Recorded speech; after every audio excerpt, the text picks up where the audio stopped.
ለጠላት ጠላት ይሆንክ ቀን። ዋው ደግሞ እስቲ አንተ ጠላት አንተን የሚያሸንፈው አንተ ለጠላት ጠላት መሆን ስትችል በቃ ይዛን ቀን ተሸንፈሃል። ለጠላት ወዳጅ ከሆንክ ጠላትን አሸናፊ አንተ ነህ ማለት።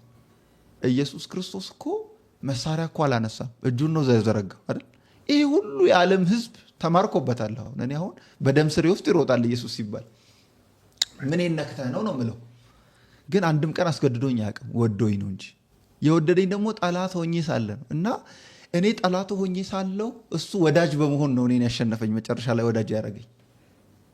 በጠላሁት መጠን ቢጠላኝ ኖሮ እኔም የበለጠ ምክንያቱም በጨለማ ላይ ጨለማ ስታበራ ሊለወጥ አይችልም፣ ሊብስ ነው እንጂ የሚችለው ማለት ነው። እና መጽሐፍ ቅዱስ እኛ ጋር ያለው ብርሃን ጨለማ ከሆነ ጨለማው ኦሪጂናል ጨለማው እንዴት ይብስ ነው የሚለውና ልባችንን ክፍት ማድረግ እና አሁን አንተ እኔ ስትጠላኝ መልሼ ከጠላው መጥፎ ስታረግብኝ መጥፎ ካረኩብህ ሰይጣን በእኔ ያለውን ዓላማ አሳክቷል ማለት ነው።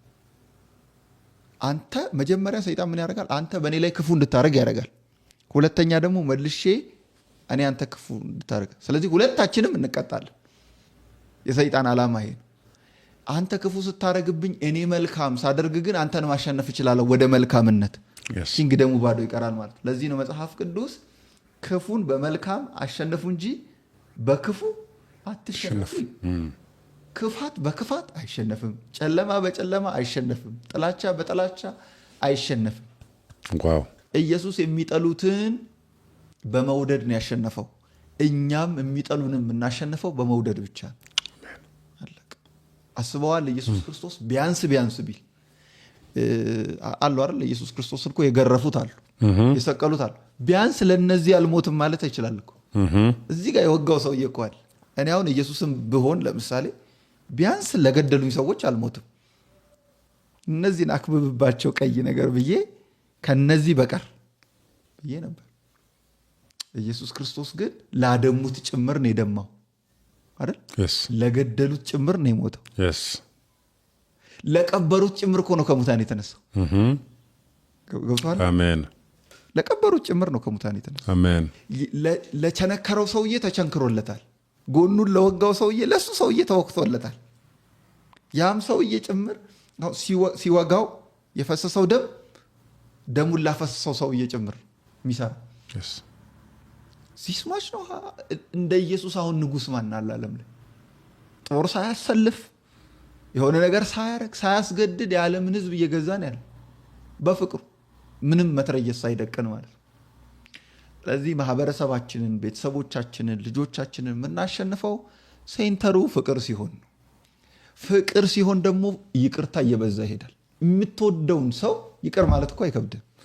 በነገራችን ላይ ይቅርታ በጣም ከከበዳችሁ የሆነን ሰው ይቅር ማለት በጣም ከከበደን ያን ሰውዬ ስለመውደዳችን ነው መጠራጠር ያለብን።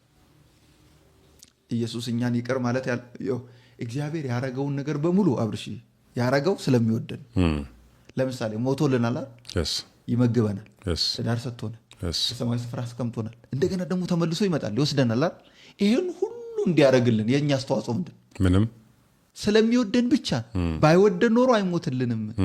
አብ ምን ያህል እንደወደደን እዩ ነው እኮ መጽሐፍ ቅዱስ የሚለው። ሞቶልናልና ኢየሱስ አብ ምን ያህል እንደወደደን እዩ ነው የሚለው።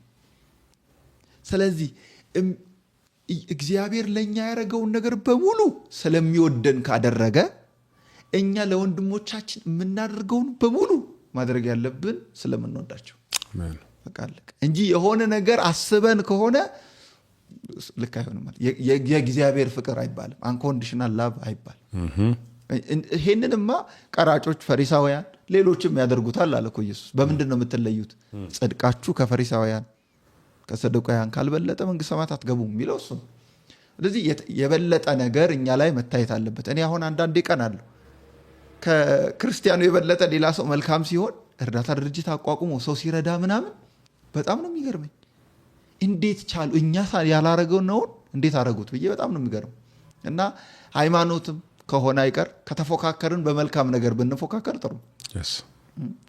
እና ፍቅር የመኖሪያ መንገዶችን ያድሳል፣ ሰውን ይለውጣል። እኔ ቤተሰብ ፍቅር አግኝቼ ነው ጭንቅላቴ የተከፈተው። የእግዚአብሔርን ፍቅር አግኝቼ ነው ህይወቴ የተለወጠው። ፍቅር ባላገኝ ራሱ እግዚአብሔር ላይ ጭምር ማመጽ ነው የሚሆነው። እግዚአብሔር ላይ ጭምር ማመጽ ነው የሚሆነው። አልመለስም፣ ለማህበረሰብ አልመለስም። አሁን ለህፃናት እራራለሁ፣ ለብዙ ሰዎች እራራለሁ። ያ ነገር ትዝ ይለኛል። አሁን ቤቱ ሰራተኛ አለን። ሰራተኛችንን እንደ ልጅ ነው የምንንከባከባት እና እያስተማርን ነው ቤታችን የምታገለግል። ለምን ፔኑ ይገባኛል፣ ሰው ጋር ምን መሆን ፔኑ ይገባኛል ማለት እና እግዚአብሔር ደግሞ ይሄንን ፔን ለመልካም ሲለውጠው፣ አሜን፣ ሌሎችን እንድናክምበት ሲለውጠው። አንዳንድ ሰው አይተሃል፣ በጣም ለሆኑ ግሩፖች የበለጠ ሸክም ይኖረዋል። ለምን እንደሆነ ታውቃለህ? እስከዛው ስለወጣ ያንን ፔን ስለሚረዳው። ይቅርታ ካደረግክ በኋላ ያገኛቸው በነፊቶች ምንድን ናቸው? ይኸውልህ፣ ይቅርታ ለማድረግ ማለት ሩጫን ከነሸክም መሮጥ ማለት ነው። ዋው! የሚያደክምህ ሩጫው ሳይሆን ሸክሙ።